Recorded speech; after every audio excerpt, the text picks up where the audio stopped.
네, 오늘은 그냥이라는 제목으로 말씀 잠시 함께 나누겠습니다. 여러분, 성경 속에 수많은 인물들이 등장을 합니다. 그 수많은 등장인물들 중에서 여러분 누가 가장 인간적이라고 생각하세요? 누가 가장 여러분과 비슷하다고 생각이 드십니까? 야곱이요. 그렇죠. 제가 뻔한 질문을 항상 하니까 어떤 분들은 또 베드로라고 생각하실 수도 있어요. 왜냐하면 예수님을 3번이나 부인하고 울던 그 모습을 보면서 인간적이라고 생각할 수도 있을 거고요. 그런데 또 그렇게 생각하다가도 베드로는 나중에 어떻게 순교당합니까? 십자가에 거꾸로 달려서 순교당한 사람이 베드로예요. 다윗은 또 어떻습니까? 또 다윗을 보면서 또 우리는 또 위안을 받기도 하죠. 왜냐하면 우리아의 아내 밧세바를 범한 또 그 큰 죄를 저질렀던 사람이기 때문에 그 모습 속에서 위안을 받을 수 있을런지도 모르겠습니다. 그런데 여러분, 다윗을 한번 잘 생각해 보시면 그 소년 시절부터요, 물맷돌 하나 들고 골리앗 앞에 섰던 사람입니다. 자기를 죽이려고 10년을 쫓아다닌 사울을 죽일 기회가 2번이나 있었는데 살려줬었던 하나님을 신뢰하는 믿음의 사람이었고요, 시편 150편 중에 약 3분의 2의 시를 쓴 음악가이면서 시인이면서 동시에 영성가이기도 한 사람이 여러분 다윗입니다. 그러니까 다윗이 분명히 인간적인 면모를 가지고 있지만, 그러나 솔직히 가까이 하기엔 너무 먼 당신이지 않나라는 생각도 해보게 됩니다. 그래서 우리 정원주 쌤 잘 말씀해 주셨지만, 성경 속의 수많은 인물들 중에서 가장 인간적인 사람, 우리와 너무도 비슷한 사람을 꼽으라고 한다면 저는 야곱이라고 생각을 해요. 야곱은 여러분 거짓말장이었고요, 기회주의자였습니다. 수단과 방법을 가리지 않는 또 교활한 사람이기도 했습니다.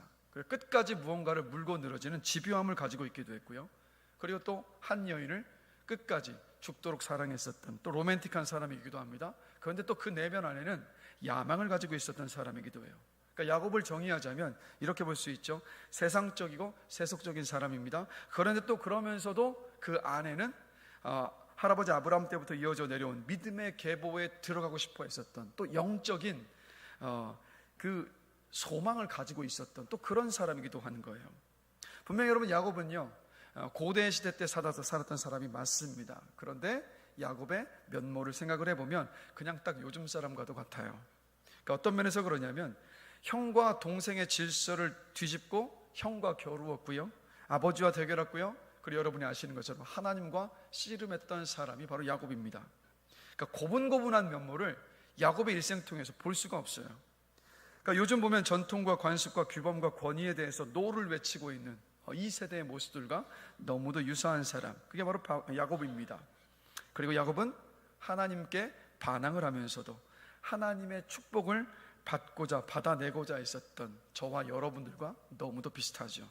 또 내 의지나 노력과 상관이 없이 결정된 질서를 운명으로 받아들이지 않고 거부하면서 하나님이 주시는 복을 열망한다는 면에서도 생각해보면 우리들과 너무도 비슷한 사람이 바로 야곱입니다. 그래서 오늘부터 끝까지 찾아오시는 하나님이라는 큰 주제 속에서 야곱의 일생을 한번 살펴보려고 합니다. 그래서 야곱의 인생을 살펴보면서 특별히 우리와 너무도 비슷한 이 야곱의 인생에 끝까지 찾아오셔서 기어이 야곱을 변화시키신, 바꾸신 그 하나님을 보면서 우리 모두가 위로와 또 소망과 또 기대를 갖게 되는 그런 시간이 되기를 기도합니다. 하나님은요, 아브라함을 통해 큰 민족을 이루게 하시겠다고 약속을 하셨습니다. 약속하신 하나님이 아브라함이 100세 때 아들 이삭을 주셨습니다. 이삭은 40살이 되어서야 리브가를 아내로 맞이합니다. 그런데 이삭의 어머니 사라가 그랬던 것처럼 오늘 본문을 보시면 이삭의 아내였던 리브가도 불임이었습니다. 임신을 하지 못했어요. 자, 아버지 아브라함과 어머니 사라는 아들 이삭을 주시겠다는 약속을 하나님께서 아브라함의 나이 75세 때 주셨습니다. 그리고 100세 때 그 아들을 주셨으니까 25년이 걸렸어요. 근데 그 시간 동안에 아브라함의 아내 사라는요, 하나님께 기도하지 않았습니다. 약속받은 그대로 그냥 믿음으로 끝까지 기다렸던 사람들이 아브라함이었고 사라였습니다. 분명히 이삭이 태어나고 이삭이 말귀를 알아들을 나이가 되었을 때 아브라함은요, 아들 이삭에게 이삭이 태어난 과정을 분명히 이야기해 주실 겁니다. 이렇게요, 하나님의 능력으로 너를 가질 수 있었다, 아들아. 절대 가질 수 없는 그 나이에 내가 100세 때 너를 가질 수가 있었단다. 생명은 하나님께 있는 거야. 분명히 이 이야기를 이삭에게 해주었을 겁니다. 한마디로 아브라함은요, 아들 이삭에게 하나님에 대한 그 믿음을 또 물려준 거예요. 믿음의 유산을 남긴 겁니다. 그래서 아버지의 믿음을 물려받은 이삭은 아내 리브가가 아이를 갖지 못하니까 아버지 아브라함과는 다르게 행동하는 모습을 봐요. 자, 21절 함께 보실까요? 우리 한 목소리 한번 읽어보겠습니다. 이삭이 그의 아내가 임신하지 못함으로 그를 위하여 여호와께 간구하매 여호와께서 그의 간구를 들으셨으므로 그의 아내 리브가가 임신하였더니, 그러니까 아버지 아브라함에게서 생명을 주시는 분은 하나님이시라는 것을 배운 이삭입니다. 그래서 어떻게 합니까? 아내 리브가가 20년 동안 아이를 갖지 못하니까, 아이를 갖지 못하는 그 모습을 보면서 하나님께 이 문제를 두고 간절히 기도하기 시작했던 겁니다. 그리고 어떻게 됐습니까? 하나님은 이삭의 기도를 들으시고 리브가에게 쌍둥이를 임신하게 하셨어요. 아브라함처럼요, 이 자리에 계시는 모든 부모님 되시는 성도님들, 자녀들에게 믿음의 유산을 남기시기를 주님의 이름으로 간절히 기도합니다. 그러니까 기도의 유산을 물려주시기 바랍니다. 그러니까 부모가 한평생 자녀의 곁에 있을 수가 없습니다. 계속해서 자녀를 따라다니면서 지켜줄 수도 없고 그 길을 인도해 줄 수도 없어요. 언젠가는요, 우리 자녀 모두 부모 곁을 떠납니다. 험난한 세상에 자녀를 내놓는 일만큼 두렵고 또 걱정되는 일은 없는 것이 사실입니다. 그런데 하나님을 믿고 하나님께 인생의 문제를 맡기고 기도하는 자녀, 장담컨대 넉넉해서 갈 수 있습니다. 넘어지고 낙심했다가도 하나님이 주신 은혜와 힘으로 툭툭 털고 일어나서 자기의 인생길 하나님의 인도를 받으면서 잘 걸어갈 수 있습니다. 그러니까 자식들에게 유산을 얼마를 남겨줄까, 그것 때문에 그것만 고민하지 마시고 믿음의 유산, 기도의 유산을 어떻게 하면 내 자녀에게 물려줄 수 있을까 고민하시고 기도하시면서 꼭 믿음의 유산, 기도의 유산을 물려주시기를 주님의 이름으로 간절히 축원합니다. 여러분, 그게요, 자녀를 위한 최고의 유산인 줄로 믿습니다. 이렇게로 믿음의 집안에서 기도로 기다린 아이들입니다. 그리고 하나님의 은혜로 쌍둥이가 잉태하게 되었습니다. 그런데 이 쌍둥이는 엄마 뱃속에 있을 때부터 유별났죠. 어떻게 유별났습니까? 자, 22절 함께 보실까요? 우리 한 목소리 한번 읽어보겠습니다. 그 아들들이 그의 태 속에서 내가 어찌할꼬 하고 가서 여호와께 묻자온대. 그러니까 하나님의 은혜로 임신한 아들들인데 이 엄마 뱃속에서 심하게 다툰 겁니다. 세번역 성경을 보면 이렇게 괴로워서야 내가 어떻게 견디겠는가 라고 사울의 탄식을 번역을 하고 있는 것을 봐요. 한마디로 엄마 이 리브가 안에 뱃속에서 이 쌍둥이가 얼마나 격렬하게 싸웠던지 그 고통이 굉장히 컸었던 겁니다. 그래서 너무도 괴로워서 리브가가 탄식할 정도였습니다. 그런데 리브가는요, 사실 보통 여성이 아닙니다.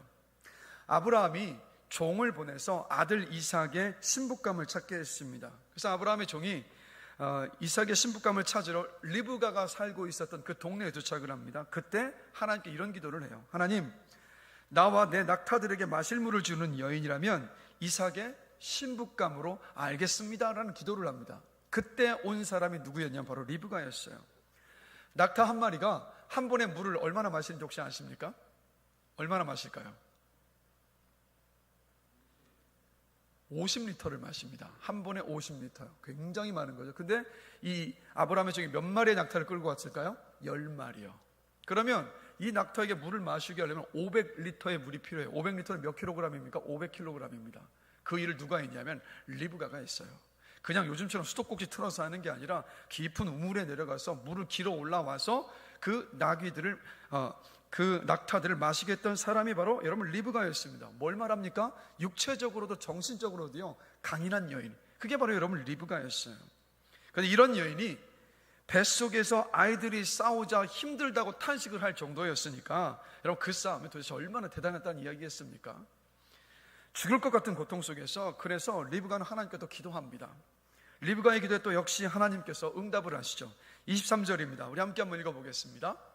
여호와께서 그에게 이르시되 두 국민이 내 태중에 있구나. 두 민족이 내 복중에서부터 나누이리라. 이 족속이 저 족속보다 강하겠고 큰 자가 어린 자를 섬기리라 하셨더라. 리브가가 기도를 하니까 복중의 이 싸움의 이유가 뭔가를 하나님께서 알려주신 겁니다. 그런데 하나님이 이 말씀을 잘 보시면 리브가도 이삭도 하나님의 말씀의 의미를 다 이해할 수 없었을 거예요. 이제 태중에 막 두 아이가 생겼는데 이 아기들이 나중에 두 큰 민족이 된다는 이 말씀이 사실 어떻게 보면 굉장히 비현실적으로 들려왔을 거라는 겁니다. 아마도 이삭도 리브가도 이렇게 생각했을 겁니다. 하나님의 이 응답에 지금 태중에 있는 두 아이가 큰 인물이 될 테니까 지금 아파도 잘 참았고 견뎌봐, 화이팅, 뭐 한 이 정도로만 분명히 받아들였을 거라는 겁니다. 그러나 분명한 것은 리브가는 하나님의 이 말씀을 다 이해했든 이해하지 못했든 하나님의 이 응답 때문에 힘을 얻었습니다. 힘을 얻어서 나머지 임신 기간을 인내하여 지나갔고 기한이 돼서 쌍둥이가 세상에 태어났습니다. 여러분, 이삭과 리브가가 완전히 이해하지 못했지만 하나님은요, 어떤 한마디의 말씀도 허투루 하시는 분이 여러분 아니십니다.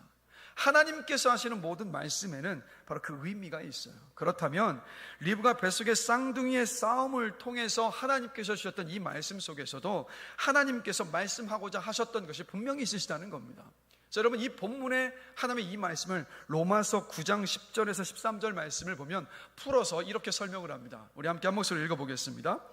그뿐 아니라 또한 리브가가 우리 조상 이삭 한 사람으로 말미암아 임신하였는데 그 자식들이 아직 나지도 아니하고 무슨 선이나 악을 행하지 아니한 때에 택하심을 따라 되는 하나님의 뜻이 행위로 말미암지 않고 오직 부르시는 이로 말미암아 서게 하려 하사 리브가에게 이르시되 큰 자가 어린 자를 섬기리라 하셨나니 기록된 바 내가 야곱은 사랑하고 에서는 미워하였다 하심과 같으니라. 아멘. 자, 뭐라고 풀어서 말씀하고 있습니까? 하나님이 아직 뱃속에 있는 에서와 야곱이 착한 일이나 악한 일을 하기도 전에 야곱을 선택하셨다라고 말씀하고 있어요. 심지어 하나님이 야곱은 사랑하시고 에서는 미워하셨다라고 말씀합니다. 여러분, 이렇게 이 말씀을 그냥 표면적으로만 생각을 해보면 큰아들 에서는 억울한 거고요, 둘째 아들 야곱은 횡재한 겁니다. 100m 달리기를 하는 것을 비유를 하자면 둘째 아들 야곱은 50m 선에서 출발을 한 거고, 그리고 에서는 그냥 원점에서 출발한 거예요. 하나님이, 자, 이렇게 보면 하나님이 어떻게 보입니까? 불공평해 보이시잖아요. 공정하지 않으신 분처럼 보이는 게 사실입니다. 그래서 여러분, 여기에서 말씀한 이 진리를 가리켜서 선택의 교리라고 합니다. 하나님의 선택의 교리. 그래서 여러분, 이 선택의 교리는요, 사람들에게 조롱과 분노의 대상이었습니다. 왜냐하면 태어나기도 전에 한 사람을 하나님이 사랑하시고 다른 한 사람은 사랑하지 않으신다는 것이 이 인간적인 생각으로 납득이 되지 않기 때문이에요. 태어나기도 전에 이렇게 정해져 있다면 사람은 왜 태어나고 무엇 때문에 살고 또 무엇 때문에 착하게 살아야 하는가 도대체 이해가 되지 않기 때문입니다. 그래서 저는 몰랐는데 우리나라의 일부 교회에서는요, 이 선택의 교리 때문에 혹시나 교회에 왔던 성도들이 실족할까 봐서 불필요한 어떤 갈등을 불러일으킬 수 있으니까 이 선택의 교리를 가르치지 못하게 한 적도 있었다고 합니다. 이게 바로 오늘 본문의 선택의 교리예요. 자, 그럼 질문 드릴게요. 여러분, 하나님이 이 선택의 교리를 어떻게 생각하십니까? 하나님이 불공정하신 분, 불공평하신 분으로 생각이 되십니까?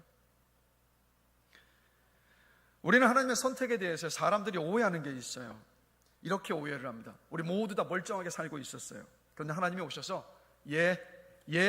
얘는 내가 택했어, 쟤는 내가 택하지 않겠다라고 말씀하셨다는 거예요. 그리고는 택한 사람에게는 복을 주시고 택하지 않은 사람에게는 저주를 내리신다는 겁니다. 그러니까 우리는 이렇게 이해를 해요. 자, 이렇게 하나님을 생각하면 하나님은요, 공정하지 못하신 분이 맞아요. 하나님은 불공평한 분이 맞습니다. 그런데 여러분, 우리가 더 깊이 생각해 봐야 되는 것은 사람들의 이런 생각, 그 밑바닥에 깔려있는 생각이 도대체 어떤 생각이냐는 거예요. 그것을 알면 하나님이 어떤 분이신가 우리가 알 수 있는데, 그 밑바닥에 어떤 생각이 깔려 있습니까? 우리는 다 괜찮은 사람이라는 생각을 깔고 있는 거예요. 한마디로 우리는 다 죄인이 아니라는 생각을 그 밑바닥에 깔고 있기 때문에 하나님이 불공평한 거예요. 왜요? 다 잘 살고 있고 우리는 다 괜찮은 사람들인데 누구는 선택하고 누구는 선택하지 않으시는 하나님이시라면 그분은 공평하지 않은 분이니까요. 그분은 불공평한 분이 되는 거니까요. 자, 근데 오늘 본문을 보시면 뱃속에 잉태된 에서와 야곱은요, 어머니 뱃속에서부터 죽어라 싸워서 어머니 리브가가 고통스러워서 한탄할 정도였습니다. 여러분, 이게 뭘 말하는 걸까요? 여러분, 다른 것이 아니라 이 두 쌍둥이가 어머니의 뱃속에 죄인으로 잉태되었다는 것을 아주 극명하게 보여주고 있는 겁니다.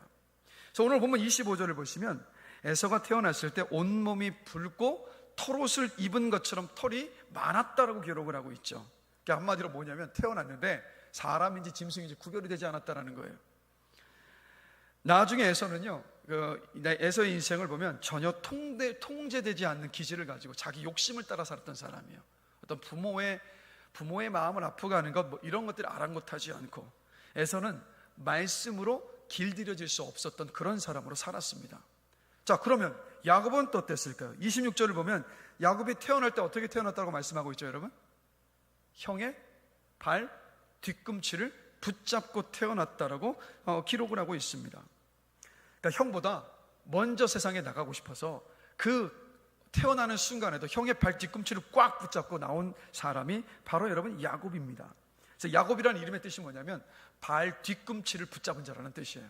자, 그런데 이때 당시에, 이 고대 시대 당시의 사람들은 씨름을 참 많이 했습니다. 근데 씨름 기술 가운데 어떤 기술이 있냐면 씨름을 하다가 넘어지는 척 하면서 상대방의 발꿈치를 잡아서 쓸어 넘겨뜨리는 기술이 있었는데, 그래서 발꿈치를 잡아서 쓸어 넘겨뜨리는 이 기술을 사용하면 사람들이 그렇게 야유를 했다고 합니다. 그건 비열한 방법이라는 거죠. 그래서 발꿈치를 잡는다는 것은 이때 당시에 어떤 의미냐면 다른 사람을 속이는 사람이라는 뜻이에요. 그래서 야곱은 그래서 인생을 보십시오. 형을 속였습니다. 아버지를 속였습니다. 외삼촌 라반도 속이는 사기꾼으로 살았던 사람이 바로 여러분 야곱이잖아요. 자, 여러분 이렇게 보시면 에서도 야곱도 하나님께 선택받을 만한 자격이 있습니까? 없습니까? 둘 다 하나님께 선택받을 만한 자격이 없는 사람들이에요.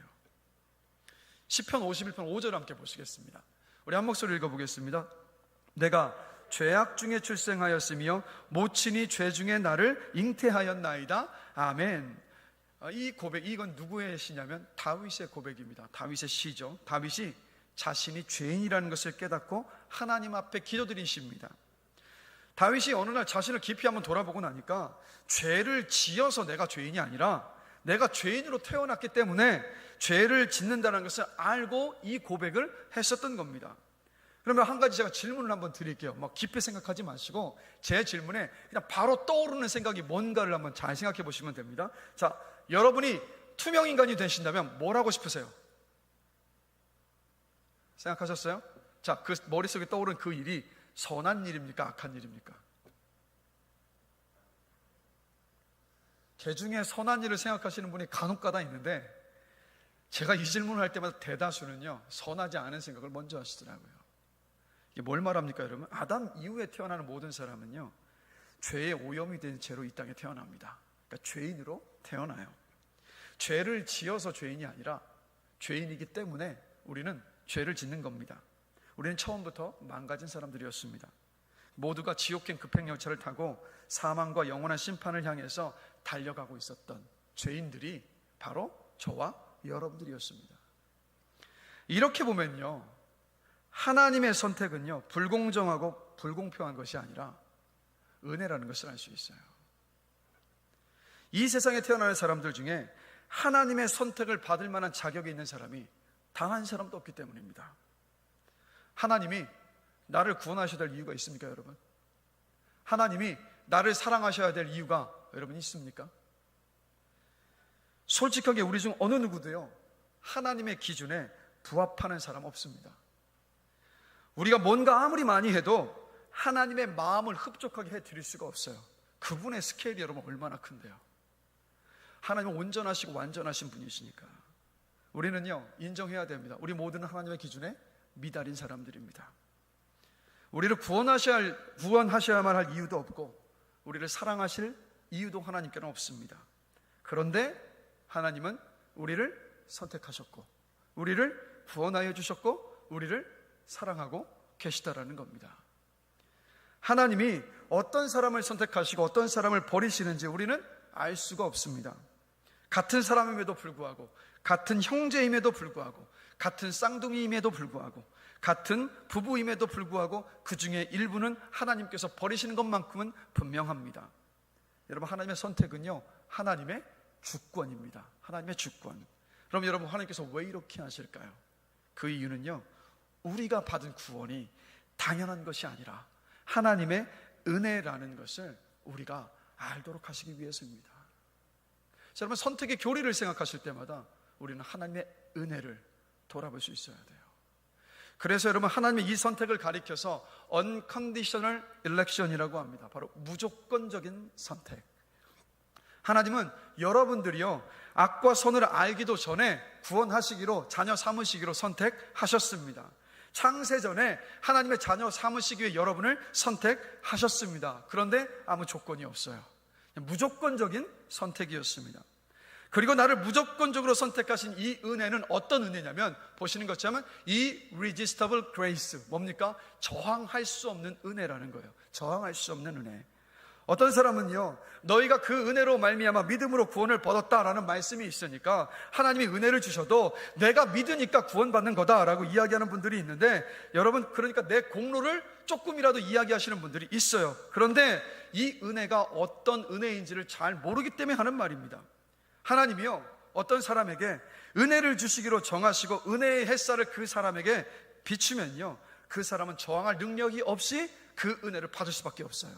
마치 비유하자면 사막 한가운데에 서 있을 때 햇살이 하늘로부터 쏟아지면요, 그 무엇으로도 햇살을 막지 못한 채 고스란히 햇살을 다 받아야 하는 것처럼, 나에게 부어주시는 은혜는요, 내가 받아들이고 말고 할 수 있는 것이 아니라 나를 구원하시기 위해서 하나님께서 일방적으로 쏟아 부어주시는, 내가 저항할 수 없는 은혜, 이게 바로 하나님께서 저와 여러분에게 주신 은혜라는 겁니다. 그래서 여러분, 다시 한번 말씀드리지만, 하나님께서 나를 선택하셨다라는 이 선택의 교리 앞에서, 하나님, 어찌하여 나 같은 죄인을 구원하여 주시고 사랑하여 주셨습니까? 어찌하여 나 같은 사람에게 이 은혜를 주셨습니까? 라고 감격하고 감사할 수 있는 저와 여러분 얘기를 원합니다. 그러니까 이게 식어버리지 않게 되길 바라요. 그리고 한 가지 더 생각해봐야 되는 것이 있는데, 여러분, 하나님은 왜 야곱을 선택하셨을까요? 이게 무조건적인 선택이고 저항할 수 없는 은혜였다는 거 분명히 알았는데, 그럼 왜 선택하셨을까요? 왜 야곱을 선택하셨을까요, 여러분? 왜 여러분들 하나님이 선택하셨습니까? 하나님께 선택받았다는 것은요, 선택받은 사람만 구원받고 나머지 사람은 멸망당한다는 것을 의미하는 것이 아닙니다. 하나님이 우리를 선택하신 이유는 뭐냐면, 열매 맺도록 하시기 위해서 우리를 선택하신 거예요. 하나님이 야곱을 선택하신 목적은, 야곱의 할아버지 아브라함을 하나님께서 부르셨을 때 하나님께서 하신 말씀을 보면 분명히 알 수 있습니다. 자, 함께 보실까요? 창세기 12장 2절 말씀 다 같이 함께 읽겠습니다. 내가 너로 큰 민족이 되게 하고 너에게 복을 주어서 너는 복이 될지라. 하나님께 선택받은 야곱의 삶을요, 이게 하나님이 야곱을 통해서 이루시고자 하셨던 그 뜻입니다. 그럼 하나님께 선택받은 야곱의 삶을요, 나중에 야곱이 죽기 전에 창세기 47장 9절을 보면 이렇게 고백을 합니다. 자기 인생을 돌아보면서, 내 나그네 길의 세월이 130년이니이다.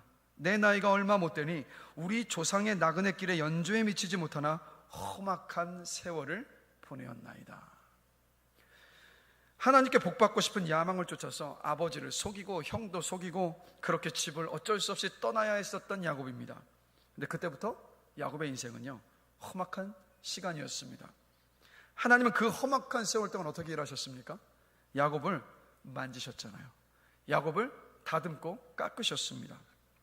복받고 싶어서 복받기 위해서 안달하던 야곱을 어떻게 바꾸셨냐면, 다른 사람을 축복할 수 있는 복의 근원으로 바꾸신 모습을 봐요.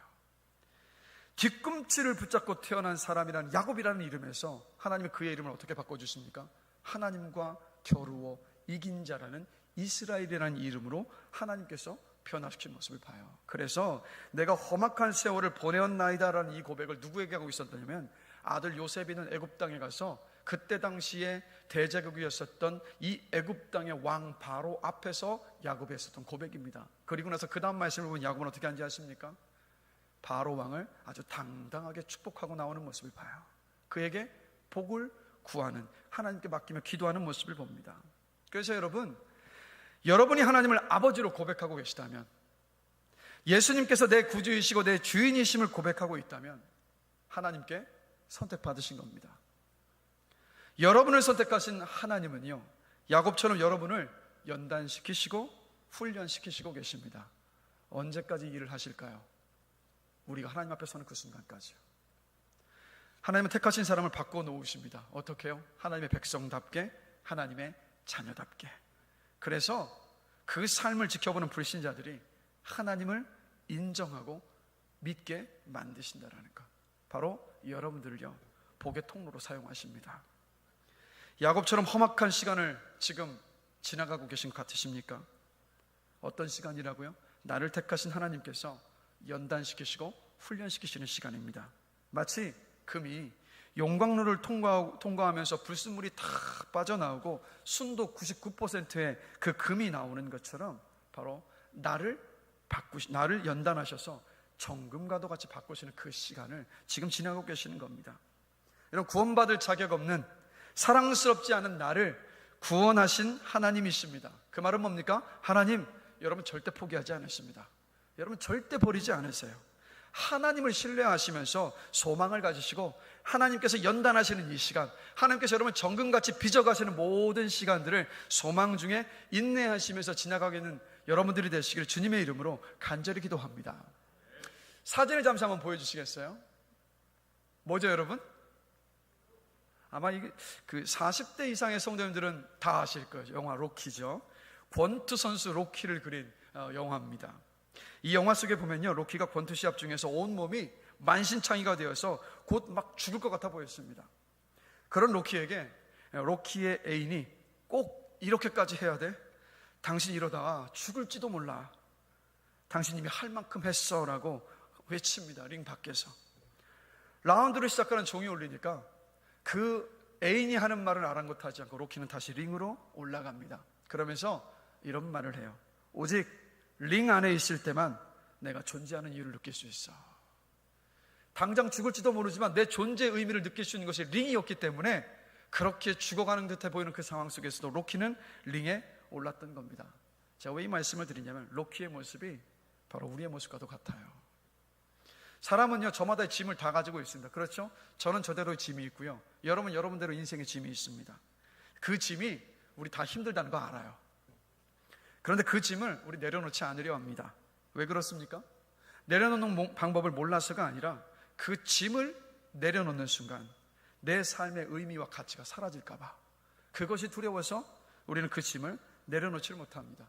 돈, 재물, 권력, 명예, 성공, 미모와 몸매, 지성 등을 통해서 삶의 의미와 가치를 찾으려는 사람은요, 그것들을 추구하는 삶이 힘들고 무겁다는 거 너무 잘 알아요. 그러나 그것들을 포기해버리는 그 순간 나는 아무것도 아닌 것이 될까 봐서 내려놓지를 못합니다. 포기하지 못하는 그것들의 노예가 되어버리죠. 만족도 없고 늘 불안하고 평안함도 없고 기쁨도 없고 자유도 없습니다. 목회자인 저도요 예외가 아니에요. 여러분, 목회자의 사명은요 교회와 성도를 위해 기도하고 말씀을 잘 전하는 것이 목회자의 일입니다. 그리고 사명입니다. 솔직히 여러분, 저요 말씀 정말 잘 전하고 싶습니다. 그런데 제 존재의 이유와 가치는 설교가 아니에요. 그런데 어느 순간인가 보니까 제 설교를 듣고 은혜를 받았다는 말을 들었을 때 내가 가치 있는 존재라는 생각을 하고 있는 겁니다. 그래서 은혜를 끼치지 못한 그날에 제가 뭔가 설교를 들었는데 내가 너무도 부족함이 느껴져서 뭔가 은혜를 끼치지 못했다는 생각이 드는 그날에는요, 제가 저를 엄청나게 질책을 합니다. 저 스스로를 질책하고 다그쳐요. 그런데 여러분, 어떻게 제가 매번 은혜로운 설교를 전할 수가 있겠습니까? 어떨 때는 잘 전할 때도 있고요, 어떨 때는요 그렇지 못할 때도 있어요. 그런데 은혜로운 설교에서 저의 존재의 가치와 어떤 이유를 찾으려고 한다면 저는요 그 결과에 따라서 천국과 지옥으로 오갈 수밖에 없습니다. 오늘 존재의 의미와 가치가 충만하며 기뻐하다가도 다음번이 되면 아무것도 아닌 존재가 될 수가 있지 않습니까? 그래서 지금 함께 나누고 있는 이 하나님의 무조건적인 선택에 대한 이 말씀을 제가 준비를 하면서 하나님께서요 이렇게 저에게 말씀하시는 것 같더라고요. 성진아, 나 너를 무조건적으로 선택했다. 네가 말씀을 잘 전해도 못 전해도 너를 있는 모습 그대로 난 사랑한다. 네가 목회를 잘해도 목회를 못해도 나는 너의 존재 자체로 너무 기쁘단다. 이렇게 말씀하신 것 같은 거예요. 이게 묵상이 되니까 제 입에 이런 고백이 이어져 나왔습니다. 그래, 내가 목회를 잘해도 은혜로운 말씀을 잘 전하지 못해도 하나님은 나를 선택하셨지. 하나님 나를 사랑하시지. 하나님은 내가 이룬 것, 내 실력, 내 경력을 보시는 분이 아니라 그냥 내 존재 자체를 기뻐하시지. 나는 내 존재 자체로 하나님께 소중한 존재야라는 고백이 나오더라고요. 아무 조건 없이 나를 선택하신 하나님의 사랑과 은혜가 제 안에서 묵상이 되니까 이 숨통이 트이더라고요. 마음을 짓누르던 커다란 바위덩이 하나가 그냥 쑥 빠져나가는 것 같았어요. 그 생각과 부담감과 얽매임에서 자유하게 되더라고요. 시간이 지나면 저는 아마도 또다시 똑같은 일로 고민하게 될 것이라는 거 저 잘 압니다. 그러나 이것만은 분명해요. 저는 그때마다 오늘 함께 나눈 이 진리의 말씀을 붙잡을 거라는 것. 그 진리의 말씀을 붙잡을 때마다 저는 다시 그것들로부터 자유하게 될 것이라는 것을 알기 때문에. 세상은요, 우리가 성공해야, 좋은 집에 살아야, 좋은 자동차를 몰아야, 높은 연봉을 받아야, 공부를 잘해야, 좋은 대학에 들어가야, 대기업에 취직을 해야, 외모가 이쁘고 잘생겨야, 특출한 무언가가 있어야 존재의 가치를 인정을 해줍니다. 우리는 끊임없이 비교당하고 끊임없이 비교합니다. 항상 우리는 나보다 조금이라도 나은 사람, 조금이라도 나보다 더 많이 가진 사람만을 봅니다. 그래서 어떻습니까? 늘 열등감과 좌절감 속에서 살아요. 늘 루저로 지날 때가 많아요. 그러면서도 아이러니하게도요, 오늘도 세상의 인정을 받기 위해서 달려간다라는 것. 여러분 사진 한번 잠시 보여주시겠어요? 여러분 이게 누굴까요? 이게 누구죠? 네, 방구대장 뿡뿡입니다. 방구대장 뿡뿡이 어린이들 대상으로 하는 그 캐릭터인데요, 이 뿡뿡이 노래 가사 중에 이런 가사가 있어요. 뿡뿡이가 좋아요, 왜 그냥 이라는 노래 가사가 있어요. 뿡뿡이가 좋아요, 왜 그냥. 하나님이 여러분을 선택하셨습니다.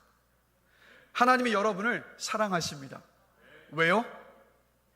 그냥이요. 하나님은 여러분을 존재 자체로 기뻐하십니다. 왜요? 그냥이요. 하나님은요, 아무 이유 없이, 아무 조건 없이 여러분을 선택하셨습니다. 여러분을 사랑하시기로 결정하셨고 지금도 사랑하고 계십니다. 하나님 여러분 존재 자체로 지금도 기뻐하고 계십니다. 여러분 매일 이 진리를 여러분 묵상하십시오. 그리고 선포하십시오. 그때 저처럼요, 숨통이 트이고 인정받고 싶어하는 마음의 강박에서 자유하게 되고 다시 오늘을 살아갈 힘과 용기를 얻게 되실 것입니다. 자, 말씀을 마무리하겠습니다. 손흥민 선수가 영국 프리미어리그에서 득점왕을 차지했죠. 그런데 시즌 종료 한 달 전까지 득점왕은 사실 불가능해 보였습니다. 그런데 손흥민 선수의 동료였던 에릭 다이어가 한 달 전부터 손흥민 선수가 골을 넣을 때마다 손흥민에게 다가와서 꼭 이런 말을 했답니다. 골든볼은 네 거야, 득점왕은 네 거야. 그럼 손흥민은 아직은 너무도 요원해 보이니까 무슨 득점왕이야, 무슨 골든부츠야 라고 했는데 이상하게도 점점 격차가 좁혀져서 손흥민 선수도 놀라고 팀원 전체도 놀라기 시작을 했습니다. 시즌 마지막 경기가 되었는데도 여전히 득점왕에는 골 차이가 있었어요. 한 골 차이가 났었죠. 그래서 그 마지막 경기를 앞두고 손흥민이 인터뷰에서 이렇게 말을 합니다. 팀의 승리가 먼저입니다. 득점왕의 마음을 저는 비웠습니다 라고 말을 합니다. 그러자 에릭 다이어는요, 다시 손흥민에게 다가가서 이렇게 말을 합니다. 경기마다 우리 팀의 최고의 골잡이들이 모든 선수가 널 위해 뛰고 있으니까 득점왕이 가능해, 믿어 라는 또다시 손흥민을 격려했다라는 거예요. 결국 어떻게 됐습니까? 손흥민 선수 득점왕을 차지했어요. 에릭 다이어의 격려가요, 분명한 것은요, 손흥민 선수의 멘탈과 그리고 경기력에 긍정적인 영향력을 주었다는 것만큼은 여러분 분명합니다. 그러니까 어떤 말을 하고 어떤 말을 듣느냐가 너무도 중요해요. 여러분 매일 스스로에게 이렇게 고백하십시오. 따라해 보십시오. 하나님이 나를 선택하셨다. 하나님은 나를 있는 모습 그대로 사랑하신다. 하나님은 내 존재 자체로 기뻐하신다.